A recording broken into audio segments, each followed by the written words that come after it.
정치카페 테라스. 청취자 여러분 안녕하세요. 정치카페 테라스 마담 이정미입니다. 정치카페 시즌2를 맞아서 우리 테라스도 꽃단장 중이라고 했는데요. 이제 공사가 마무리가 되었습니다. 일단 막강해졌습니다. 우리도 셋입니다. 호호호. 그리고 막강 여성 파워로 구성된 정치카페 테라스 31번째 시작해보도록 하겠습니다.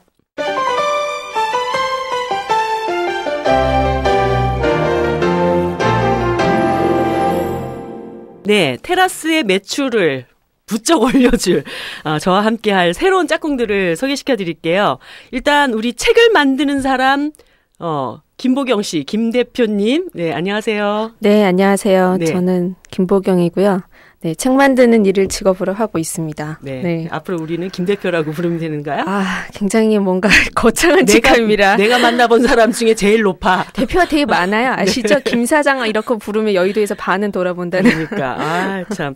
그리고 또 한 사람은 책을 쓰는 사람 강은주 강 작가님이십니다. 예, 반갑습니다. 책 쓰는 사람 지필노동자 강은주입니다. 네. 아니, 강 작가님 얼마 전에 또 새로운 책을 한 권 내셨다고. 예, 감사합니다. 저희 두 번째 책, 제목은 비보호 좌회전이고요. 부제는 알아서 살아남아야 하는 위험사회 한국의 민낯이라는 제목을 달고 얼마 전에 출간했습니다. 메르스가 창궐할 줄 알고 미리 준비했나, 그치? 그렇진 않았는데요. 사실은 이런저런 고민들이 오랫동안 있었던 거죠. 한국 사회가 유독 또 많은 사고나 위험들을 겪어왔고 그때마다 세월호도 마찬가지였지만 국가란 무엇이고 나는 무엇을 해야 하는 것인가에 대한 고민들이 이것저것 좀 담겨져 있는 책이라고 생각해 주시면 될 것 같습니다. 네, 일단 30초 광고 다 쓰셨습니다. 앞으로 알겠습니다. 많이 봐주시기 바라고요. 우리가 어쨌든 셋이 모였어요. 그래서 정치카페는 노유진의 정치카페인데 내가 아무리 이 세 개의 이름을 조합을 해봐도 이김강의 테라스도 이상하고 이강김의 테라스도 이상하고 도대체 우리는 노유진의 정치카페와 어떤 변별성을 가지고 우리 청취자들께 어필해야 할까요? 하다 보면 생기겠죠. 네. 테라스에 여성 팬들도 많을 거니까 편파적인 응원 부탁합니다. 그럴까요? 네. 일단 젊잖아요. 그러면 그건 확인되지 않았으니까 일단 비주얼은 안 나가니까 그거 믿고 하는 거죠. 네. 그러면 우리가 이제 우리도 셋인데 각자의 어떤 롤, 그 노유진의 정치카페에 대한 우리의 롤을 정해야 될 텐데 일단 제 고정적인 롤은 정해져 있습니다. 비주얼 담당. 그러면 우리 강 작가, 김 대표는 각각 어떤 롤을 담당을 해야 될까? 저는 뭐 책 만드는 사람이니까 이제 주로 이제 오시는 분들이 사실은 뭐 테라스가 그냥 이렇게 재미만 있는 게 아니라 좀 알찬 정보도 주고 또 이렇게 세상을 헤쳐나가는데 또 필요한 지식도 주는데 제가 거기에서 조금이나마 뭐 청취자들의 입장을 대변해서 좀 더 뭐 깊게 물어볼 건 물어보고 이렇게 하면서 점점 재미없어지는 진지함을 담당하는 네. 굉장히 허술한 진지함 이런 걸 담당하도록 하겠습니다. 그럼 저의 역할이 굉장히 명확해지는 것 같네요. 허술한 안진지함. 그렇죠. 이렇게 상호 보완적인 아줌마 수다. 어머 웬일이니. 제가 졸릴 내 때쯤 말이. 쳐주시고 네. 약간 좀 시끄럽고 수다스럽고 그럼 제가 이렇게 찬물을 쫙 끼얹어주고 네. 이렇게 불을 좀 되면 지키겠습니다. 진지함과 안 진지함으로 네. 유심히 노회찬 두 분의 어떤 롤을 각각 좀 맡을 수는 있지만 허술하다는 점에서 이건 또 어떻게 해야 될까? 그게 또 우리 또 매력이 될 수 있지 않을까요? 좀 더 그럼요. 공감대를 좀 더 많이 일으켜줄 수 있는 그러네요. 감히 범접할 수 없는 분들이 계셔서 우리는 거기에 잘 묻어가야 돼요. 그리고 알고 보면 그분들도 되게 허술해요. 그런가? 어쨌든 우리는 정치 카페가 없으면 테라스를 짓지 못하기 때문에 당분간은 잘 묻어가도록 그 하겠습니다. 테라스가 좋아야 이제 카페도 들어오니까 그렇죠. 그리고 요즘- 테라스 먼저 보이거든요 밖에서. 그렇지. 뷰가 좋잖아요. 네, 이렇게 계속 잡혀가는 모드로. 그리고 요즘 이 날씨에는 사람들 안에 안 들어간다. 다 테라스에서 좀 하시려고 그러지. 지나가는 속에 사람들 구경도 좀 하고 이야기거리가 훨씬 더 많지 않겠어요? 테라스가? 좋아요, 좋아요. 아무튼 우리가 이제 새롭게 삼총사가 이렇게 뭉쳤는데, 삼총사가 모이는 김에 우리가 무슨 얘기를 할 것인지를 또 얘기하기 위해서 지난주에 엄청 펌하셨잖아요. 자, 몇 차까지 갔어요? 그 얘기부터 나올 줄은 몰랐네요. 예상치 못한 공격이다. 아, 그쵸. 제가 우리 박홍순 쌤이 그렇게 별로 술을 안 좋아해. 하도 학구열에 불타는 사람이어가지고 술 마시는 시간이 아까운 사람이라 제대로 술을 못 마셨는데 우리는 처음 시작하자마자부터 때려 마시면서 방송을 준비했던. 이마담께서 1차에서 전사하셨습니다. 나이가 있잖아. 그럼 나이 순으로 전사했나? 그쵸. 2차, 3차. 그렇게 됐습니다. 제가 그 다음에 전사했고요. 네. 우리가 그날 어쨌든 그냥 술만 먹은 건 아니고 셋이서 뭔가 의미 있는 이 일을 하나 해보자 그래서 한간에 그렇게 그냥 화제가 되고 있다는 매드맥스 네. 분노의 도로 같이 봤어요. 특히나 이제 여성 셋이 방송을 한다니까 사람들이 그게 다 페미니스트 영화다라고 하도 이제 소문이 자자해서 같은 여성의 입장으로서 정말 여성주의를 그대로 잘 반영하고 있는지 한번 영화를 그게 여성주의 영화가 될 거라고 아무도 생각을 안 했을 텐데. 그러게. 네, 참. 어땠어요? 재밌었어요? 어떠셨어요, 강 작가님? 저는 좀 힘들었어요. 음. 제가 좀 이렇게 대량 기물파손 무비에 좀 약하기도 하고요. 제 자리가 스피커 옆자리여서 굉장히 강한 사운드와 고막이. 아니, 그 자리를 먼저 찾아서 앉으시더니. 제가 중간에 화장실에 갈지도 모른다는 생각에 복도 쪽 중간에 한번 갔다 왔지, 화장실. 나 영화보다 화장실 가는 여자 처음 봤어. 약간 멀미가 올 정도로 약간 강렬한 이 속도감과 그 소리? 이런 것들이 좀 계속 막 이러면서 봤어요, 사실은. 근데 페미니즘 영화인가라고 물어보면 약간 결론부터 벌써 말씀 좀 아니다라고 말하고 싶기는 해요. 다른 분들 의견도 사실 궁금하긴 한데. 이 조지 밀러 감독의 자신의 영화를 만들려고 하는 의도를 정면으로 반박하는 평가가 나오고 있습니다. 그러니까 여성이 봤을 때 너 페미니즘적이야 뭐 그렇게 느껴지진 않았던 것 같은데요. 그런가? 아무튼 나는 되게 재밌었던 게 조지 밀러 감독이 이때까지 그러니까 하드 액션 영화들을 굉장히 많이 만들었는데 한편에서는 기억나는지 모르겠어요. 꼬마돼지 베이브라고 하는 애니메이션을 만들었던 그 감독이잖아요. 제가 그 영화를 너무너무 사랑하는 완소 영화인데 한편에서는 그런 하드 액션과 한편에서는 그런 아름다운 영화를 두 개를 동시에 머릿속에서 구상해낼 수 있었다는 것은 그 감독이가 꼭 술을 한번 마셔보고 싶어요. 그러니까 아무튼 네. 우리 김 대표는 어떻게? 저는 사실 이 영화가 페미니즘 영화다 이런 건 아니고 그 포스터가 너무 옛날 진짜 정말 고리적 그 남자애들이 열광하는 그런 그렇죠. 포스터잖아요. 그러니까 관심에서 굉장히 멀었는데 이제 여자 후배들이 보고 와서 너무 좋다고 꼭 보라고 해서 봤는데 그러니까 뭐라고 해야 되지? 그냥 멋진 여자들이 이렇게 그냥 잘 나오는 영화가 그간 너무 없어서 그렇죠. 그런가? 이런 생각을 더 많이 했던 것 같아요. 이게 주제의식이 이렇다 과잉 해석보다는 여자들은 멋지더라고요. 어떤 기사에서 보니까 그 감독이 버자이너 모놀로그의 그 각본하시는 분과 그 여성 캐릭터를 아내들의 캐릭터를 잡기 위해서 대화를 했다라고 하는데 정말 그런가라고 싶을 정도로 사실은 멋있는 여성들이 많이 나오고 아름다운 여성들이 매력적인 모습을 보여주긴 하지만 오히려 저는 남성들이 기대하는 아름다운 여성상을 보여주고 있어서 여성 주체적이라기보다는 남성들이 기대하는 모습이 아닌가라는 생각 더 많이 했거든요. 사실 거기 나오는 모든 여성들이 정말 쭉쭉빵빵해. 네, 그런 가죽 쫄바지를 입고도 굴욕이 없는 몸매를 선사하는 그럼요. 근데 꼭 그런 여성들만 나오지는 않아요. 나중에 그쵸, 보면. 그쵸. 그렇죠. 그때 영화 보고 나서 우리 부대표님이 이마담님께서 발음이 안 돼. 이게 너무 어려운 닉네임이야. 마담. 이마담. 경상도라 더 발음이 안 된단 말이죠. 이게. 이내담. 내담? 불어식으로. 그런 얘기 하셨던 것 같은데 그러니까 거기 나오는 남자들은 다 하나같이 애들같이 행동하고 여자들만 멀쩡한 어른처럼 행동한다. 근데 이제 찾아보니까 트위터에 그런 말이 되게 많이 나오더라고요. 그러니까 여자 캐릭터들은 설명이 없잖아요. 그 5명의 여자 그 임모탄의 여인들에 대해서도 설명이 없는데 이제 대사나 행동하는 것 하나하나가 되게 합리적이고 자기 주체적이란 말은 좀 오버인 것 같고 그러니까 자기가 좀 판단을 내리면서 이렇게 행동하는 캐릭터잖아요. 능동적인 형태는 맞는 것 같은데 사실은 그 워보이를 위로해주던 빨간머리 아내? 전형적인 모성성. 근데 그게, 저는 그게, 막 이런 거 있잖아요. 보면서, 왜? 막 이런. 그에 대한 공포나 두려움보다 그를 위로해주면서 그 사람의 어떤 마음을 변화시키는 전형적인 여성성과 모성애를 강조하면서 약간 좀 뜬금없다라는 느낌도 사실 좀 들었어요. 그런 게 또 세상의 구원일 수도 있지 않나? 그 아예 대놓고 나오죠. 구원과 희망이라는 단어가 노골적으로 나오면서 얘기를 하는데 물론 구원과 희망이기는 하겠죠. 근데 저는 좀 저만 의아했나요? 왜냐하면 저는 나이 들어서 보수화 되는 건지 모르겠는데 그 여성주의 영화나 또 꼭 여성이 주체적으로 그려져야만 과연 페미니즘 영화인가? 이런 생각 좀 많이 들거든요. 그리고 저는 이제 서양 남자들을 보면 얼굴에 이제 나이가 어린지 나이가 많은지 구분을 못하는 이제 안면인식 장애가 있는데 워보이가 되게 어린 남자인 거죠. 그러니까 설정이 제 아들을 키우는데 어떤 마음이 좀 이해가 가는 거예요. 저 정신머리 없는 저 어린애가 이제 세뇌당해가지고 저러고 있으니까 좀 그런 마음일 수도 있었겠다 하는 이런 너그러움 같은 게 막 발동하려고 하는 좀 그런 게 있더라고요.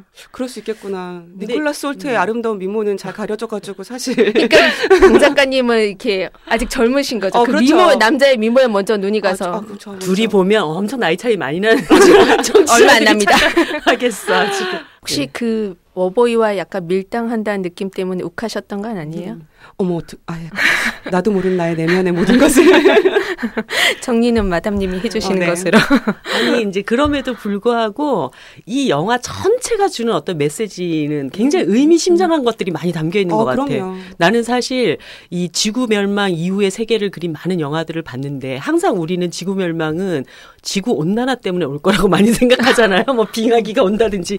근데 이 황사 때문에 나라가 망한, 지구가 망하는 이런 케이스. 핵전쟁인 거잖아요. 그러니까. 거기서는. 그래서 거기서 벌어지는 수많은 기괴한 어떤 세계에 대한 설정 이런 것들이 사실은 그거에 대한 영향도 분명히 있을 거라는 생각이 들어요. 방사능이라든가 그리고 더 이상 다른 이제 씨앗을 기를 수 없는 그런 모습들, 그다음에 굉장히 더워진 모습이라든가 황폐화된 모습들을 아마 핵전쟁 이후에 그릴 수 있는 감독의 디스토피아의 전형인 것 같기도 해요. 그러니까 세상에 사람을 이렇게 뒤로 거꾸로 툴툴 틀면 목에서 그냥 막 모래가 막 쏟아져 나올 것 같은 그 엄청난 황사들. 마스크 쓰고 싶은 영화. 그러니까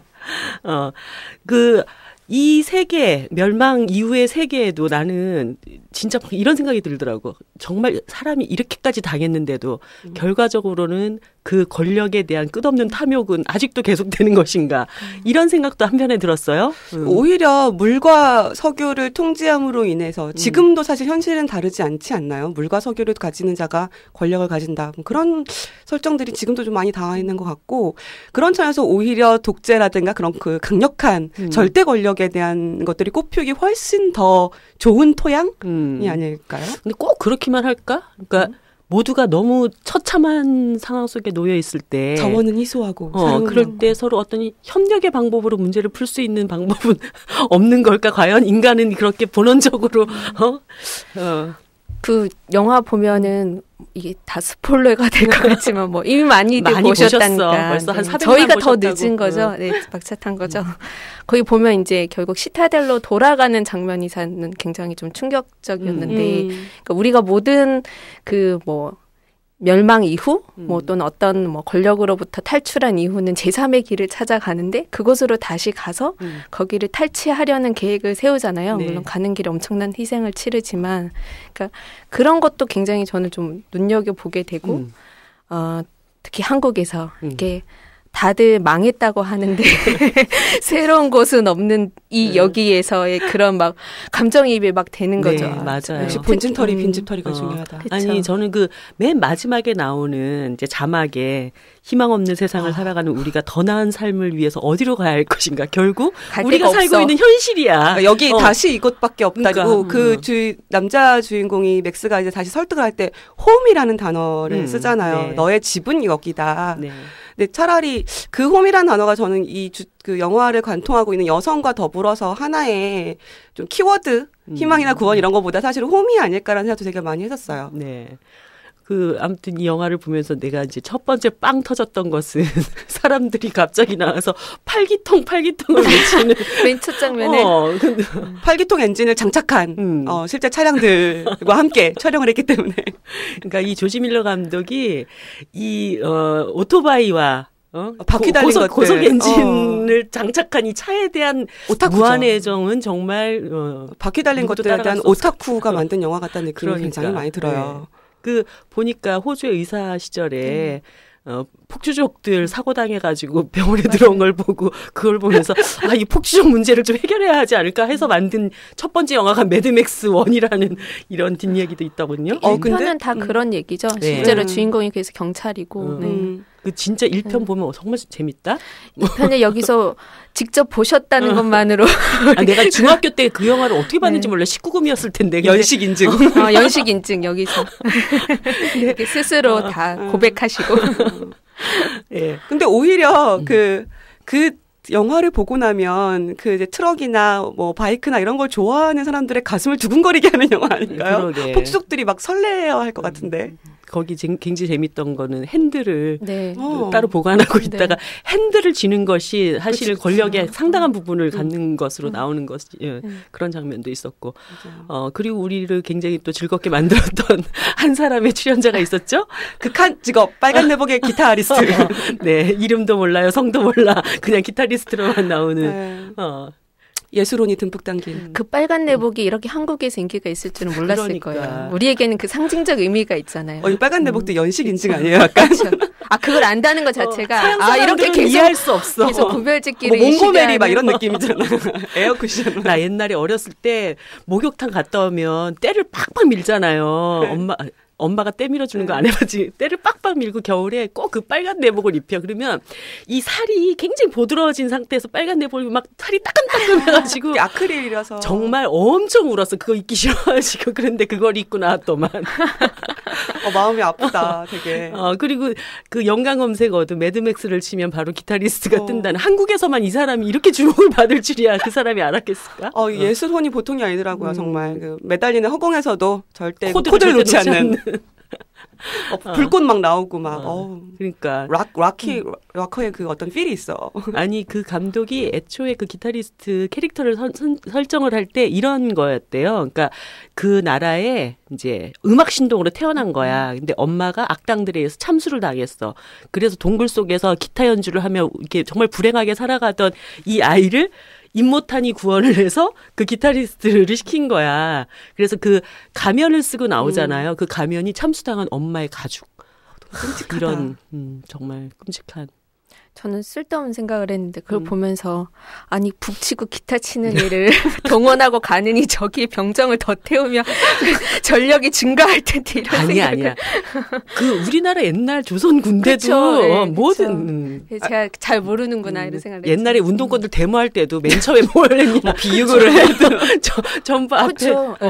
아니 독재자에게 부역한 예술가의 최후 막 이런 건 아니었네요. 사실은. 결과적으로는 그렇게 된 것이지. 근데 불행한 거죠. 그 아이의 성장 과정이라든가 이런 것들을 보면, 그러니까 결국에는 예술혼으로 그 모든 것들을 불사를 수밖에 없었는데 의상이라도 좀 화려한 걸로 채워주지. 눈에 띄게 만들어줬잖아. 가장 유일하게. 눈에 띄잖아요. 수천 명이 나와도 그 사람은 꼭 보게 돼. 유일하게 인식 가능한. 근데 좀 이렇게 좀 반짝이라도 좀 붙여주고 블링블링한 거라도 좀 붙여주지. 마음이 아프더라고요. 한국 사회에서 이 빨간 내복이라는 게 어떤 건지 그쪽에서 잘 알지 인식을 못해서 그랬을 한벌 수 보내드려야겠어요. 감독의 신의 한 수. 곧 여든 되신다는데. 아무튼 뭐 그 영화 과정에서 우리에게 이제 제일 기억에 남는 주인공은 맥스가 아니고 그렇죠. 피리오사. 누가 그렇게 얘기하던데 맥스는 거들 뿐. 아이고 의미 없다.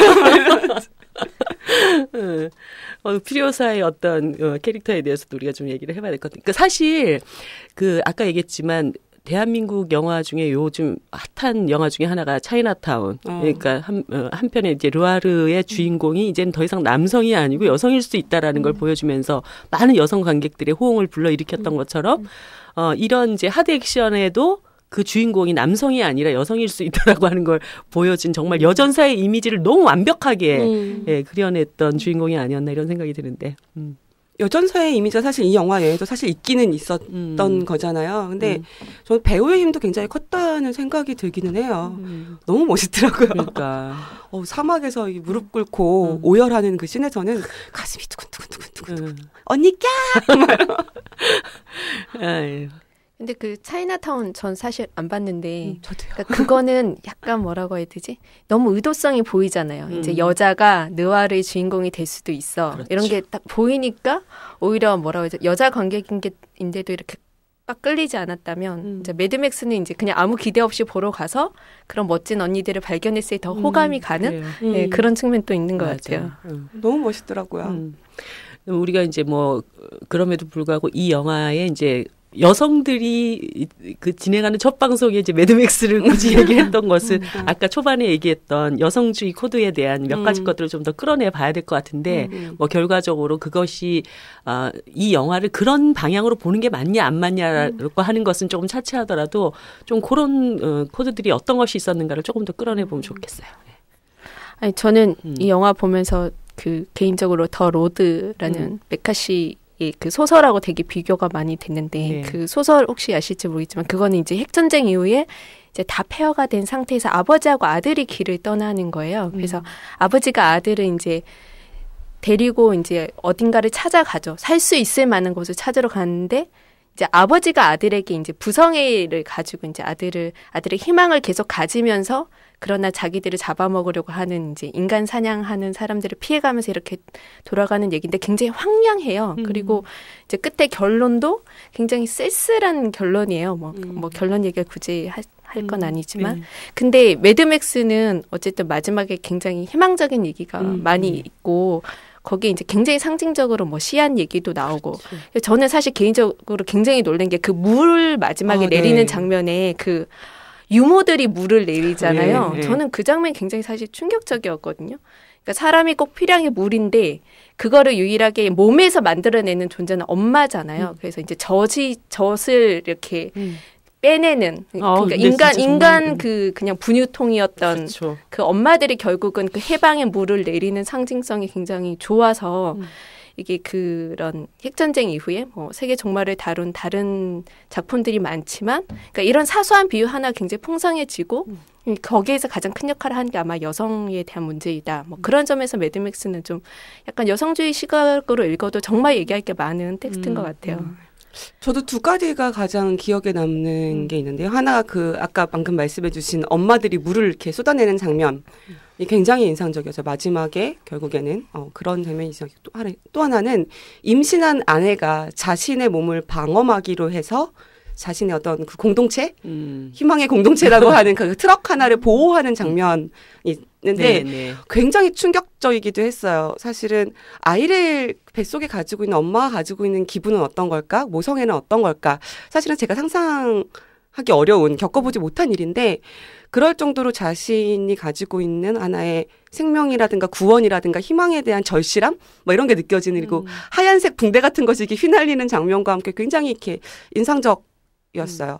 그리고 또 하나는 아까 얘기했던 것처럼 그 워보이를 위로하는 장면을 여러 가지로 해석할 수 있겠지만 하면서도 저런 기분은 뭘까? 근데 저는 그 배우에게 사실은 이제 감정이입은 되지는 않지만 저게 감독이 의도한 여러 가지 장치들 중에 하나이지 않았을까? 뭐 그런 것들. 그리고 굉장히 인상적이었던 거는 그 할머니들 여전사였던 것 같아요. 멋있더라고요, 일단. 그 깊게 패인 주름이 되게 멋있다. 되게 뭔가 산전수전 공중전 다 겪은 할매들의 힘? 뭐 굉장히 씨앗을 가슴에 품고 다니는 그 것들이 팍 오기는 했었어요. 그런 것들.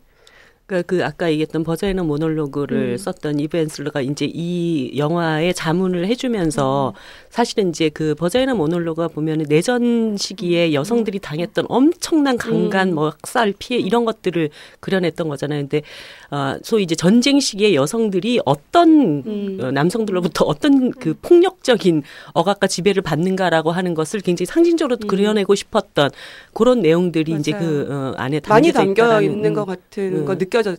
뭐 아이를 생산하는 공장이라든가 젖을 생산하는 공장이라든가 굉장히 표류사 같은 경우 독특한 거죠. 사령관이라는 그렇죠. 직위를 어떻게 거기까지 올라갔지 근데? 그거 너무 궁금하긴 하지만 거기 보면 약간 힌트가 다 있잖아요. 뭐 Do you remember me 할 때도 보면 이 여자도 그 이모탄의 5 여인처럼 아마 거기에 있다가 엄마 더 이상 생산할 수 뭐 없는?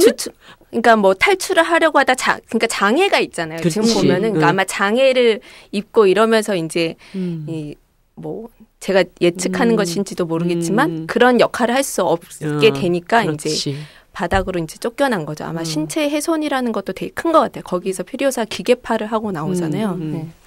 그것도 진짜 굉장히 멋진 설정 중에 하나였던 것 같고. 그 기계파에 너무 멋있었어요. 그러니까 그걸 가지고 또 제일 마지막에 임모탈을 처리하는데 그 기계팔이 기능을 그렇죠. 하잖아요.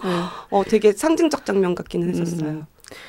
그래요. 그리고 보면은 이제 동굴 위로 올라갈 때 이제 첫 장면에서는 거기에 따라 올라가려고 하는 그 수많은 헐벗은 백성들을 결국은 이제 다 바닥으로 집어 던지는. 근데 마지막 장면에는 다 같이 끌어올리는 장면이 나와요. 네, 그 퓨리오사가 그렇게 어쨌든 이 이제 권력이라고 하는 것은 함께 나누는 것이다라고 하는 것도 굉장히 상징적으로 보여주고 이렇게 보면은 사실 이 영화가 굉장히 레디컬한 영화라는 그런 느낌은 받는 것 같아요. 그리고 맥스가 마지막에 결과적으로는 그 권력, 그러니까 퓨리오사에게 모든 전권을 위임하는 그런 장면도 나오잖아요. 그래서 새로운 권력은 어떻게 보면 여성들 이 세상을 구원할 수 있는 여성의 힘으로 창출돼야 된다라고 하는 그런 메시지도 던지는 듯한 이런 느낌도 받았었고. 저는 좀 충격적이었던 게 제일 마지막에 임모탄의 시체를 딱 봤을 때 그 사람들의 반응. 그 전까지 그 사람은 왜 워보이들은 그가 천국으로 데려가 줄 거라고 말하는 절대 권력의 어떤 신적인 존재잖아요. 근데 그 시체를 딱 보는 순간 군중은 사실 그를 사랑한 게 아니라 그가 가지고 있는 에너지, 뭐 물이라든가 이런 걸 그걸 원했던 것 뿐이었구나. 그리고 이렇게 발로 이렇게 도르래 같은 거 이렇게 올리는 그 사람들도 먼저 나서서 자기들이 이렇게 능동적으로 그걸 이렇게 끌어올리잖아요. 그런 것들이. 나 그 장면 보면서 누구 떠올린지 알아? 뭐요? 신천지의 이만희 씨가 생각이 났어요.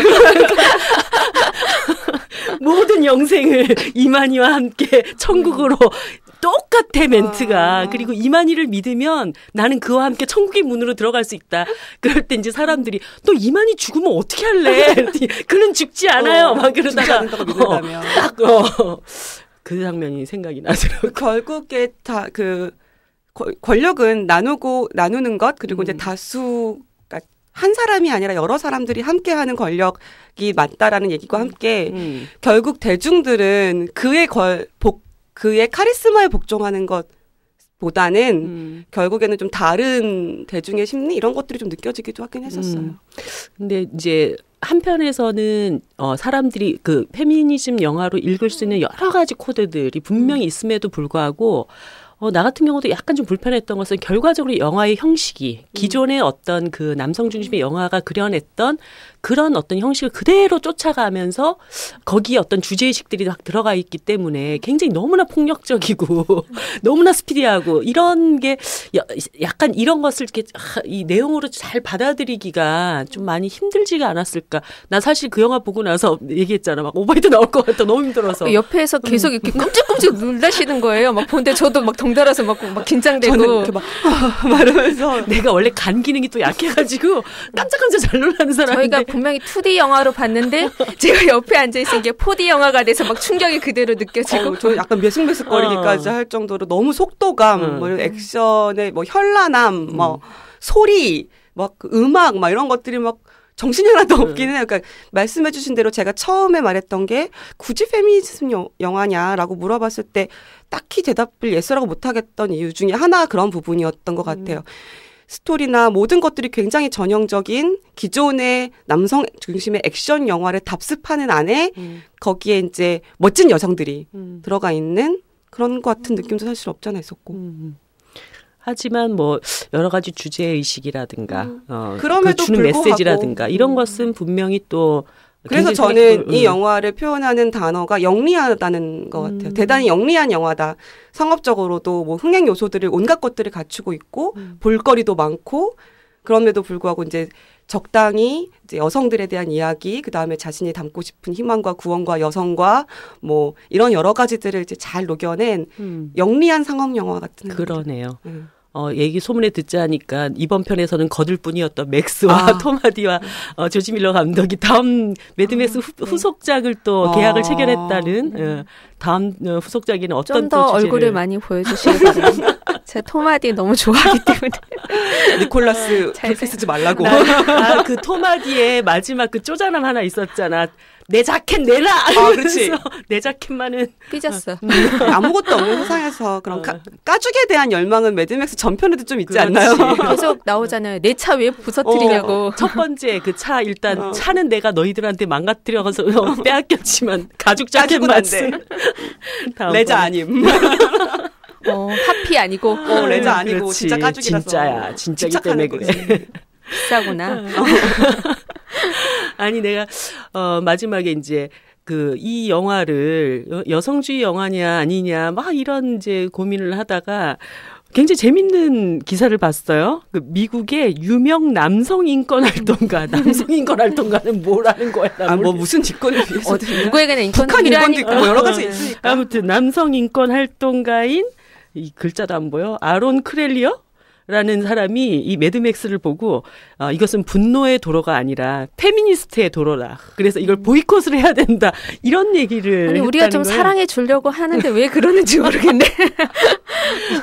그래서 원래 뭔가 이 네. 반대자들이 나오면 규정이 되잖아. 전선이 이상한 데서 쳐지는 게 정말 싫다고요. 그러니까. 그게 남성들의 적이에요. 저분은. 우리가 매드맥스를 통해서 그 스피드 광이나 이상한 취향도 좀 용서해 주려고 했는데 이렇게 나오면 이제 다시 한번 선이 쫙 긋게 되는. 그러니까 결과적으로 이 조지 밀러 감독이 얘기하는 여성주의란 무엇을 표현하는 것인가 약간 좀 정리가 필요할 것 같아. 특히 우리 테라스 듣는 분들 그런 거 많이 궁금해하셔. 진지하셔요. 정말 궁금해합니까? 저도 감독한테 물어봐. 그러니까 보통 지금 막 그런 얘기 있잖아요. 꼴페미 얘기하면서 페미니스트들은 주로 남성을 밟고 올라서는 여성들의 어떤 상징처럼 이렇게 자칫 잘못 이해가 되고 있는데 사실 이 영화를 보면 그게 아니거든요. 남성성과 여성성이라고 하는 것이 대립적이거나 적대적이거나 이렇게 얘기하고 있지 않은 점이 나는 이 영화의 큰 장점 중에 하나라고 보여져요. 결국 이제 맥스가 퓨리오사를 이제 거들면서 우리의 어떤 협력적 관계를 통해서 세상의 구원을 함께 만들어 보지 않으련 그런 메시지들도 좀 잘 우리가 봐야 되지 않을까. 이 영화가 22세기가 배경이잖아요. 그러니까 이제 되게 근미래도 아니고 굉장히 먼 미래인데 예전 같으면 이 영화 그냥 전형적인 SF 영화 이렇게 얘기가 되게 많이 됐을 거예요. 근데 이제 보통 과학기술이나 뭐 핵전쟁 이후에 인류가 멸망하고 그 대안을 얘기할 때 이제 여성적 시각 이런 게 들어오기 위한 장치로 사실은 SF를 많이 쓰기도 그쵸. 하고 이제 되게 옛날 얘기가 이제 돼버렸지만 사실은 한 20년 전만 해도 이제 SF와 페미니즘 이런 것들 소설들도 많이 나오고 이랬거든요. 근데 예전에는 그게 굉장히 좀 계몽적이고 뭔가 우리가 알지 못하는 세계를 상정해서 우리가 이제 뭐 가져야 될 가치를 발견하는 거라면 이 영화는 굉장히 좀 현실적이고 금방금방 해석이 가능하잖아요. 그렇죠. 그만큼 세상이 좀 팍팍하고 그렇지만 사람들은 여성의 지혜가 되게 필요하다는 것도 즉각적으로 빨리빨리 받아들이고 이런 느낌? 예, 그런 게 좀 신기하긴 하더라고요. 네. 저는 보면서 지금 내가 살고 있는 세계와 뭐가 다르지? 그렇죠. 그게 제일 컸던 것 같아요. 그들이 가지고 있는 그 뭐 건물 뭐 이런 눈에 보이는 것들은 굉장히 기괴하고 그렇겠지만 거기에 살고 있는 모든 캐릭터가 나의 살고 있는 주변과 하나씩 다 대입해 볼 수 있는 것 같아요. 그래서 결국 돌아갈 곳은 본진이며 현실이고 언니아들의 연대와 나눔을 통해서 세상을 구원할 수 있지 않을까. 예. 그러니까 결과적으로는 이 매드맥스가 너무 상상할 수 있는 미래. 그러니까 예전에는 그런 것이 굉장히 멀리에서 올 미래라고 생각했던 것이 너무 상상할 수 있는 가까운 미래라는 것은 우리 안에 이미 그런 징후들이 너무나 많기 맞아요. 때문에 라는 그런 생각이 들었어요. 그래서 한편에서는 엄청 무서운 영화죠. 엄청 우리에게 곧 닥칠 현실 세계가 정말 저런 것이라면 나는 아이를 낳지 않겠어. 활기통만 이런 생각을 하게 되는. 결론은 어디 멀리 가지 마시고 여기서 잘하는 걸로 당비 꼬박꼬박 내시고. 홈은 여기입니다. 이곳입니다. 그러게. 아, 정말. 그러면 우리가 지금 한 40분 가까이 이제 첫 방송을 진행했고 조금 있으면 또 새로운 게스트를 모시고 얘기를 이제 나누게 될 텐데요. 얘기 나눠보니까 어때요? 덥네요, 스튜디오가. 네. 아무튼 앞으로도 우리 편하게 즐거운 방송 청취자분들과 이 테라스를 잘 갖고 나가기를 좀 바라면서 우리 청취자분들에게 한 말씀씩 딱 하고 일단 이 방송은 마무리합시다. 막내부터 하는 건가요? 네. 그렇습니다. 강 작가. 강 작가님. 제가 오늘 사실은 좀 마음가짐을 좀 다잡기 위해서 빨간 립스틱을 바르고 왔어요. 뭐 잘 안 보이시겠지만 왠지 그런 거 있잖아요. 빨간 립스틱을 바르면 기분도 약간 업되고 뭔가 취업업 내가 막 이렇게 결심도 열심히 하게 되는 마음. 그래서 앞으로도 계속 빨간 립스틱과 함께 뭔가 열심히 이빨을 털어보도록 하겠습니다. 네. 예쁘게 바르세요. 네. 예쁘게 못 봐. 보이지가 않아. 죄송해요.